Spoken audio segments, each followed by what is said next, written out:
तो आपका स्वागत है मेरे YouTube चैनल ITP स्टार में। तो आज का वीडियो बहुत ज़्यादा ही मज़ेदार रहेगा क्योंकि आज हम कवर कर रहे हैं RI भोपाल को। तो हमारे साथ जुड़े हैं अंकित धाकड़ जो कि RI भोपाल के छात्र हैं। तो इस वीडियो में हम लोग ITP कोर्स RI भोपाल के बारे में पूरा इन्फॉर्मेशन कंप्लीट करेंगे, जैसे कि एलिजिबिलिटी क्राइटेरिया हो गया, फीस स्ट्रक्चर हो गया, प्लेसमेंट। तो वीडियो में आखिरी तक बने रहिएगा क्योंकि अधूरा ज्ञान हमेशा खतरनाक होता है। तो नमस्कार दोस्तों, आज हमारे साथ जुड़े हैं अंकित धाकड़ भाई जो कि RI भोपाल के छात्र हैं। तो आज हम RI भोपाल के बारे में पूरा इन्फॉर्मेशन लेंगे। तो अंकित धाकड़ भाई, अपने बारे में कुछ बताइए। मेरा नाम अंकित धाकड़ है। मेरी स्कूलिंग जवाहर नवोदय विद्यालय बजरंगगढ़ गुना मध्य प्रदेश से हुई है। मेरा एडमिशन रिसेंटली अभी RI भोपाल में हुआ है। मेरा कोर्स है BA B.Ed। मेरा मेजर सब्जेक्ट है इंग्लिश लिटरेचर। तो सबसे पहले तो कॉन्ग्रेचुलेशन कि तुम RI भोपाल के स्टूडेंट हो। थैंक यू भैया। ठीक है, तो चलिए शुरू करते हैं। तो RI में जो है क्या क्या सब्जेक्ट्स अवेलेबल हैं BA के लिए, BSc के लिए? जैसे अपन बात करें BA B.Ed के लिए सब्जेक्ट्स हैं अपने ह्यूमैनिटीज के सारे सब्जेक्ट, जैसे history, geography, economics, political science, Hindi, English, Gujarati, Marathi, Urdu और पॉलिटिकल साइंस। ठीक। और यहाँ मतलब ये लैंग्वेज भी है जैसे उर्दू, गुजराती? हाँ, लैंग्वेज भी है। तो ये काफ़ी बेनिफिटेड चीज़ है क्योंकि कोई सा भी दूसरा यूनिवर्सिटी में ना, मतलब बहुत कम जगह पे ये सब अवेलेबल है। तो तुमको अगर गुजराती सब्जेक्ट के टीचर बनना है तो फिर तुम RI भोपाल को टारगेट कर सकते हो दोस्तों। ठीक। हाँ भैया, बहुत ज्यादा बेनिफिशियल है। अगर कोई अपनी थर्ड लैंग्वेज में कुछ करना चाहता है, टीचर बनना चाहता है, तो RI भोपाल उसके लिए बेस्ट इंस्टीट्यूट है। ठीक। और BSc B.Ed के सब्जेक्ट्स की बात करें तो उसमें साइंस के PCM भी सारे सब्जेक्ट्स आते हैं। बोटैनी आता है, उसके साथ में जूलॉजी आता है, इंक्लूडिंग फिजिक्स, केमिस्ट्री, मैथ्स। ठीक। तो और यहाँ BSc और BA के लिए टोटल कितने कितने सीट्स अवेलेबल हैं? BA B.Ed में यहाँ पे 50 सीट्स हैं जो कि अकॉर्डिंग टू कैटेगरी डिवाइडेड हैं। सेम BSc B.Ed में यहाँ पे 100 सीट्स हैं जो भी फर्दर कैटेगरी वाइज डिवाइडेड हैं। और 5% का रिजर्वेशन PWD कैंडिडेट्स के लिए रहता है। ठीक। तो यहाँ हम लोग देखा जाए तो फिर BA वाले को थोड़ा ज़्यादा मेहनत करना पड़ेगा और BSc वाले को मेहनत करना पड़ेगा लेकिन थोड़ा कम करना पड़ेगा क्योंकि थोड़ा सीट्स ज़्यादा है। सीट्स ज़्यादा है। तो यहाँ जो BSc है उसमें 50 मैथ्स वाले और 50 बायो वाले के लिए डिवाइडेड है क्या? नहीं, वो तो ऐसे करके हैं, मतलब 50-50 के अकॉर्डिंग नहीं है। हर सब्जेक्ट, जैसे साइंस के सब्जेक्ट हैं फिजिक्स, केमिस्ट्री, मैथ्स, बायो, इनमें अकॉर्डिंगली डिवाइडेड है। जैसे 15-16 ऐसे सीट्स डिवाइडेड हैं। अच्छा, मतलब वहाँ 4 सब्जेक्ट है तो 25% हाँ, ऐसे मान के चल सकते हैं। हाँ, वही जैसे अगर यहाँ पे 7 से 8 के आसपास सब्जेक्ट हैं साइंस के, तो उनमें सब में इक्वली सीट्स डिवाइडेड हैं। फिर वो इक्वली सीट्स भी कैटेगरी वाइज डिवाइडेड है, ऐसा है। हाँ। ठीक। और तो यहाँ एलिजिबिलिटी क्राइटेरिया क्या है? ड्रॉपर्स एलिजिबल हैं या नहीं? ड्रॉपर्स भी यहाँ पे एलिजिबल हैं। 2 साल, मतलब मिनिमम 3 साल का ड्रॉप लेके आप यहाँ पे आ सकते हैं। 12th में 55% होना चाहिए, ठीक है ना। और बस इतना ही, मतलब मिनिमम 55% रिक्वायर्ड है NCT एग्जाम में अपेयर होने के लिए। अच्छा, तो फिर जो ड्रॉप लिए हो भाई, तुम लोग भी यहाँ एलिजिबल हो अगर तुम्हारा 3 साल तक का ड्रॉप है और तुम्हारा 12th जो है 55% से ऊपर रहना चाहिए। ठीक। बस जो ड्रॉपर है उन्हें अपना गैप सर्टिफिकेट बनवाना होगा उनकी तहसील में जाके, उसके बाद उसको यहाँ पे सबमिट करके वो एडमिशन ले सकते हैं। ठीक। और जो NCT के एग्ज़ाम है इसमें RI भोपाल का कट ऑफ कैसा रहता है, BA का और BSc का? बात करें NCT एग्जाम में कि सारे कॉलेजेस में जो RI भोपाल है उसका कट ऑफ सबसे हाई जाता है, ठीक है। उसके लिए मतलब जो कैंडिडेट्स हैं वो इच्छुक हैं वो भी बहुत ज्यादा है, इसलिए यहाँ का कट ऑफ भी हमें हाई रहता है। मतलब हर सब्जेक्ट की बात करें तो कट ऑफ लगभग हाई रहता है। तो अपन बात करें तो 80% मार्क्स कम से कम स्कोर करना ही चाहिए अगर सेफली यहाँ पे एडमिशन लेना चाहते हैं। तो अगर हम लोग 80% बात करें 614 तो वही 500 प्लस। क्योंकि अभी ये एक नया कोर्स है, अभी ज्यादा इसके बारे में मतलब इतनी अवेयरनेस नहीं है, लेकिन फिर भी इसमें कंपटीशन बहुत ज्यादा है। हाँ हाँ हाँ। तो ठीक, जिसको भी आर आई भोपाल चाहिए, बीएससी हो या बीए हो, तो उसको 50% अबव मार्क्स लाना पड़ेगा। 50 नहीं, सॉरी 80%, 80%। एनसीटी एग्जाम में 80 और 12th में 50। हम्म। तो और ये फीस स्ट्रक्चर कैसा है आर आई भोपाल का, बीए और बीएससी दोनों का? देखिए भैया, बीएससी बीएड और बीए बीएड दोनों कोर्सेज का फीस स्ट्रक्चर सेम है। कैसे, जैसे कैंडिडेट है कोई, तो उसका 24,545 तो हॉस्टल और कॉलेज का हो गया। उसके बाद जो फीस काउंसलिंग के दिन ही सबमिट करनी रहती है। हाँ। उसके बाद में उसे हर सेमेस्टर में, यानी 6 महीने के सेमेस्टर रहते हैं, तो 15 फर्स्ट सेमेस्टर की और 15 सेकंड सेमेस्टर की मेस की फीस अलग से रहती है। ठीक ठीक। तो फिर तुम्हारा जो 1 ईयर का कोर्स है 24,000 में कंप्लीट हो रहा है, तो बहुत अफोर्डेबल फीस है। ठीक है, जिसको भी फाइनेंशियली कोई दिक्कत है तो फिर आर आई भोपाल उसमें भी उसमें कैटेगरी वाइज मतलब कंसेशन रहता है बहुत, मतलब जैसे एसटी एससी से है तो उसको और कम देना पड़ता है। कास्ट सर्टिफिकेट होना चाहिए। ठीक ठीक ठीक। और प्लेसमेंट के बारे में क्या क्या बताएं, प्रोफेसर्स या फिर सीनियर्स आर आई भोपाल का? भैया, प्रोफेसर्स तो हम लोगों से ऐसा बोलते हैं कि आप जॉब की चिंता तो मत करिए, यहाँ पे आने के बाद बस अपनी पढ़ाई पे ध्यान दो। तो इसका मतलब जब वो इतनी कॉन्फिडेंटली बोलते हैं, मतलब यहाँ का प्लेसमेंट है और एजुकेशन का लेवल है वो 100% प्लेसमेंट के साथ में है। आईटेप कोर्स आर आई भोपाल से 100% प्लेसमेंट है, सीनियर्स ने भी बोला है, और जिनको प्लेसमेंट मिला है उन लोगों से भी हमारी बात हुई है। हाँ हाँ, ठीक ठीक। तो जो वीडियोस देख रहे हैं दोस्तों, तुमको भी हम लोग बता देते हैं कि आर आई भोपाल जाने के लिए टेंशन लो, फिर वहाँ जाने के बाद जॉब की टेंशन मत लो। ठीक ठीक ठीक। हाँ, तो और यहाँ अगर हम लोगों को आर आई भोपाल जाना है तो फिर हम लोग प्रिपरेशन स्ट्रेटेजी कैसे रखें, क्या क्या की पॉइंट्स को ध्यान रखें कि हम लोग को आर आई भोपाल मिल जाए? तो मेरे अकॉर्डिंग मैं ये कहना चाहता हूँ कि मतलब जैसे रिसेंटली बच्चों के ऊपर क्या प्रेशर रहता है कि बोर्ड्स भी रहते हैं कॉम्पिटिटिव, तो सबसे पहले ना उन्हें अपने बोर्ड्स पे ध्यान देना चाहिए। ठीक ठीक। बोर्ड्स देने के बाद उनके पास जो सफिशिएंट टाइम बचता है ना 2-3 महीने का, उसमें भी अगर वो लोग प्रिपरेशन करें तो हो जाती है। ठीक है ना, उसमें भी एनसीईआरटी तो ऑलरेडी वो लोग पढ़ते ही हैं, उसके बाद उसको डीपली पढ़ना है और पीवाईक्यूज प्रैक्टिस करने हैं, जो कि ऑनलाइन मिल जाते हैं, बहुत सारे यूट्यूब चैनल्स पे भी पढ़ा रखे हैं और ऑनलाइन भी प्रीवियस ईयर पेपर्स पढ़े हैं। तो मेजरली फोकस किस पे करना है कि जो भी डोमेन सब्जेक्ट है उनकी एनसीईआरटी को बिल्कुल थॉरोली पढ़ना है। एज इट इज क्वेश्चन पूछे जाते हैं उसमें से। ठीक ठीक। तो और आर आई भोपाल जाने के लिए एनसीटी एग्जाम में सब्जेक्ट कॉम्बिनेशन कैसे रखें? सब्जेक्ट कॉम्बिनेशन जैसे कोई लेना चाहता है, जैसे मान लो कोई बीए में एडमिशन लेना चाहता है, तो उसको बीए में भी कौन सा उसे मेजर में क्या, जैसे हिस्ट्री में बीए करना है, ठीक है, तो कैसे रखना पड़ेगा कि 3 तो उसको डोमेन सब्जेक्ट रखने पड़ेंगे आर्ट्स के, और उसमें भी हिस्ट्री को कहाँ पे रखना पड़ेगा, टॉप पे। और अगर उसे यहाँ पे हिस्ट्री चाहिए तो हिस्ट्री में उसे सबसे ज्यादा मेहनत करने की जरूरत है, क्योंकि जिस सब्जेक्ट में उसके मार्क्स सबसे ज्यादा आएंगे और जो वो लेना चाहता है और प्लस टोटल एनसीईटी का स्कोर, उसको मिला के मेरिट बनती है फाइनल। तो फिर जिसको जो सब्जेक्ट मेजर चाहिए तो उसमें उसको बहुत अच्छा स्कोर करना पड़ेगा। और आर आई भोपाल में क्रॉस स्ट्रीम पॉसिबल है क्या, जैसे बीएससी से बीए में आना, बीकॉम से बीए में आना?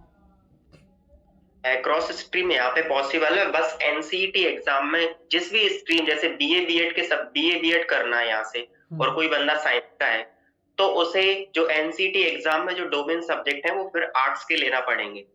ठीक है ना, और आर्ट क्रॉस स्ट्रीम हो जाएगा उसका, पॉसिबल है मतलब। ठीक ठीक। तो मेरा मतलब बीएससी से है तो फिर बीएससी से ही देके उसको सब्जेक्ट नहीं मिलेगा? नहीं, बीए में आना चाहता है तो बीए का देगा, बीकॉम का हो या फिर बीएससी का हो। ठीक ठीक ठीक। तो और यहाँ जो आईटीपी कोर्स जो है आर आई भोपाल में करने का क्या क्या बेनिफिट्स हैं? आईटेप कोर्स आर आई भोपाल से करने का एक एक्स्ट्रा ऑर्डिनरी बेनिफिट ये है कि पहली बात तो ये एनसीईआरटी का कॉलेज है। एनसीईआरटी को पता है कि एक वेल नोन संस्था है, जो कि एजुकेशन की फील्ड में रिसर्च और ट्रेनिंग का काम करती है। हाँ। तो सेम प्रोफेसर जो टीचर्स को ट्रेंड करने जाते हैं जिनकी ऑलरेडी जॉब लगी हुई है और स्टूडेंट्स को भी पढ़ाते हैं, तो उनका एजुकेशन का लेवल एक अलग होता है। इंटर्नशिप ये लोग खुद से प्रोवाइड करते हैं, खुद से इंटर्नशिप पे भेजाते हैं, एक एक्स्ट्रा ऑर्डिनरी बेनिफिट है। और इंटर्नशिप पे जाने से पहले यहाँ पे ट्रेनिंग होती है, हर चीज को डीपली सिखाया जाता है कि कैसे टीचर्स को बिहेव करना है, कैसे मतलब कैसे सिस्टमेटिक तरीके से स्टूडेंट्स के साथ इंटरेक्ट करना है। तो एक मतलब परफेक्ट टीचर क्रिएशन का काम ये इंस्टीट्यूट करता है, ठीक। इसलिए बाकी इंस्टीट्यूट से डिफरेंट है। और एक बात की तुमको इंटर्नशिप जो है ना जवाहर नवोदय विद्यालय में जाके करने का मौका मिलेगा, जो कि बहुत अच्छा स्कूल है। बाकी स्कूल्स भी बहुत अच्छे हैं, लेकिन हाँ सभी स्कूल्स अच्छे हैं। हाँ, जैसे स्कूल से हम खुद पढ़ के आए, उसमें जाके पढ़ाने का मौका मिले, एक एक्स्ट्रा ऑर्डिनरी एक्सपीरियंस। मैं आप लोगों को बता दूं तो मैं भी नवोदय से हूँ और अंकित धाकड़ भाई भी नवोदय से ही हैं। ठीक, तो आप अपने पॉइंट ऑफ व्यू से बताओ कि जो आईटीपी कोर्स का है उसका स्कोप कैसा रहेगा।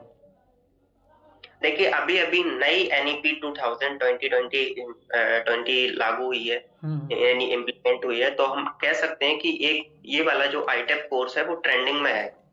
तो इसकी वजह से जो स्कूल्स में जो डिमांड है नए टीचर्स की, नई स्किल्स के साथ जो टीचर्स हैं वो कौन से हैं, आईटेप वाले।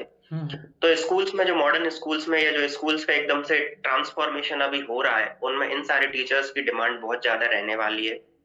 तो इसलिए आईटेक कोर्स को करना इस टाइम पे एक ब्राइट करियर अपॉर्चुनिटी है। ठीक ठीक।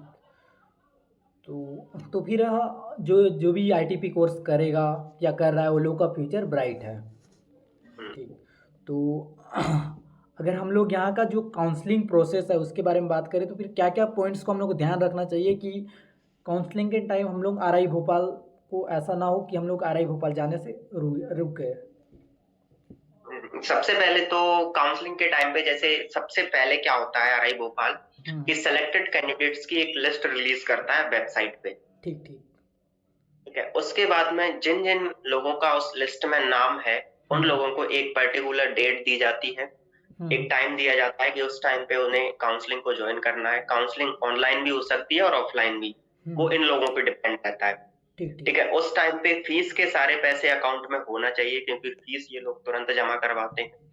ठीक है, 10th-12th की मार्कशीट होना चाहिए, माइग्रेशन सर्टिफिकेट होना चाहिए, टीसी होना चाहिए, ठीक है, कैरेक्टर सर्टिफिकेट होना चाहिए और कास्ट सर्टिफिकेट होना चाहिए सेंट्रल का। ठीक ठीक। अच्छा, और फिर एनसीटी एग्ज़ाम में आपका स्कोर कैसा था? मेरा स्कोर की बात करें तो मेरा जो मतलब एनसीटी एग्जाम में जो स्कोर आता है वो 412 था और प्लस मेरा इंग्लिश था। बहुत अच्छा स्कोर था। और क्या, इंग्लिश का ऐड करके फिर उसके बाद फाइनल मेरिट बनती है। अच्छा। तो इंग्लिश का इंग्लिश में मेरे नंबर आए थे कितने, 45, तो प्लस 45 मिला के मेरी फाइनल मेरिट बनी थी। अच्छा, तो आपका जो टोटल मेरिट लिस्ट बन के आएगा और फिर जो सब्जेक्ट आप एज ए मेजर चूज करना चाहते हो उसका जो स्कोर होगा दोनों का प्लस करके आपका फाइनल मेरिट लिस्ट बनेगा, उसमें आपका अच्छा स्कोर होना चाहिए। ठीक ठीक ठीक। तो फिर एक तरीके से स्कोर बूस्ट करने का भी काम कर रहा है, क्योंकि अगर तुम्हारा सब्जेक्ट जैसे bio as a major choose करना है, बायो ऐसे बोटनी, तो फिर बायो में जिसको जो चूज़ करना है उसमें स्कोर तो अच्छा ही होगा, तो फिर वो एक बार फिर प्लस हो रहा है तो फिर स्कोर बढ़ जाएगा। ठीक ठीक ठीक। तो फिर जिसको जो सब्जेक्ट चाहिए है फ्यूचर में उसको और अच्छा स्ट्रॉन्ग करो ताकि स्कोर बढ़ जाए। ठीक ठीक। और यहाँ आरआई भोपाल के फैकल्टीज़ कैसे हैं, इंटरेक्शन के साथ कैसा रहता है?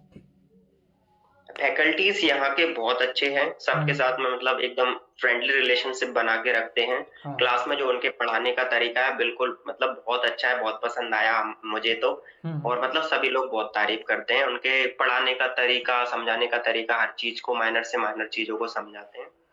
मतलब ऐसा फील नहीं होगा कि कहीं अपन बाहर आए, ऐसा लगेगा कि अपनापन सा फील होगा यहाँ पे आने के बाद। ठीक ठीक ठीक। तो इतना सारा फीस तो ले ही रहे हैं, तो स्कॉलरशिप का क्या सीन है? स्कॉलरशिप देखो, यहाँ पे जो स्कॉलरशिप रहती है वो 2 तरीके से मिलती है। एक तो जो एमपी के, जिनके पास एमपी का डोमिसाइल है, उनको एमपी टास्क की तरफ से स्कॉलरशिप मिलती है। और जो एमपी के बाहर के जो लोग हैं, उनको एनसीईआरटी स्कॉलरशिप प्रोवाइड करती है। ठीक ठीक। तो ठीक है। तो कितना तक स्कॉलरशिप कैटेगरी वाइज मिलती है, जिसकी जौन सी कैटेगरी में जो मतलब होता है उसके अकॉर्डिंग उसको स्कॉलरशिप मिलेगी। तो हम लोग कितना तक एक्सपेक्ट कर सकते हैं कि स्कॉलरशिप इतना मिलेगा ऐसे? जैसे हम बात करें, मतलब सुनने में जैसे मेरी नॉलेज में आया है या हमने जितना पूछा है, जैसे 24,545 मैथ्स प्लस जो बोल सकते हैं कॉलेज प्लस हॉस्टल की फीस लगती है, तो वो सारी की सारी रिफंड होती है एमपी टास्क की तरफ से एमपी वालों के लिए। ठीक है। तो जो बिना एमपी के, मतलब एमपी के बाहर के जो लोग हैं, उन लोगों को एनसीईआरटी की तरफ से स्कॉलरशिप मिलती है, जो कि पर ईयर 8 से 10,000 के बीच में होती है। ठीक ठीक। तो उनकी कैटेगरी पे डिपेंड करती है। तो एमपी वाले दोस्तों, तुमको फीस की चिंता करने की कोई ज़रूरत नहीं है। तुम आरआई भोपाल जाओ और तुम पूरा फ्री में ही बोल सकते हैं, क्योंकि पूरा फीस तो माफ़ी हो जा रहा है। ठीक है।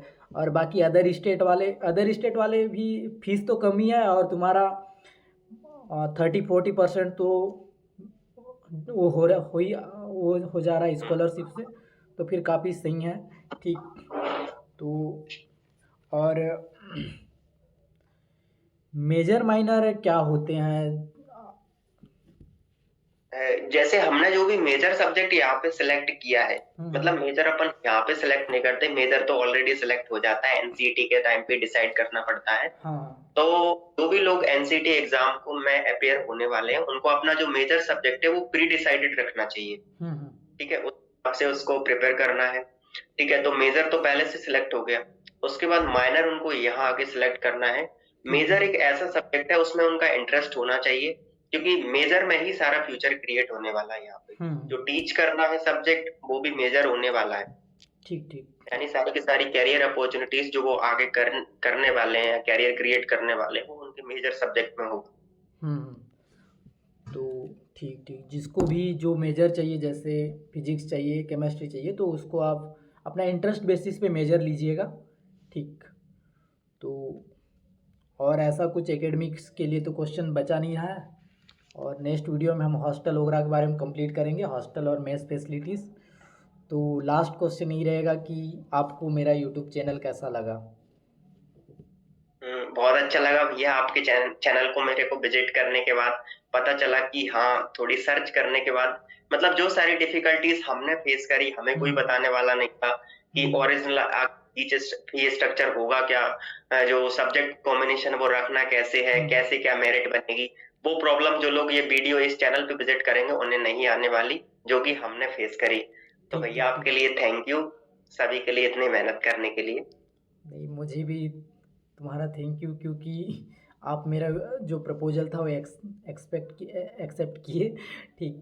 तो और मेरा भी यही टारगेट है कि कोई हमारा वीडियोस देख के RI NIT IIT जहाँ पे वो जाना चाहता है, अपना टारगेटेड यूनिवर्सिटी जाए। ठीक है, और उसके लिए हम लोग जितना हो सके उतना यहाँ नॉलेज दे पाए। ठीक ठीक। चलो वीडियो यहीं एंड करते हैं। Thank you.